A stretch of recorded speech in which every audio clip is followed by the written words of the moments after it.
Welcome to Not Milk Never Milk. Subscribe if you're lactose intolerant. You begin by confirming prerequisites so nothing stops the flow. Install XDBot GD and verify the version, and make sure your API key is available. Once done, create a working directory and place a minimal input. JSON sample there. This provides a predictable test case. Then, open your terminal, cd into the folder, and run the initial XDBot init command to generate scaffolding. This quickly creates the config and shows required fields so you know what to edit next.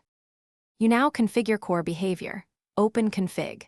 IML and set endpoints, authentication details, and sensible timeouts so retries are handled gracefully. Next, run the engine with XDBot GD run using input, JSON, and choose mode batch for predictable processing. While it runs, monitor real-time output with XDBot logs tail to catch errors early. If throughput lags, adjust concurrency and memory limits in the same config. This lets you balance speed versus reliability without guessing what went wrong. You finish by validating output. JSON against your schema to ensure data integrity.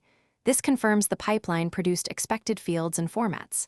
Then, persist your final config, backup API keys securely, and document the exact run parameters so runs are reproducible. If something fails, enable debug mode, rerun the same input, and review the last 100 log lines to find the root cause. Often it's an auth token, endpoint typo, or timeout. Fix that, then rerun to verify the fix. Thanks for watching. If this was helpful, leave a like and consider subscribing. See you next time.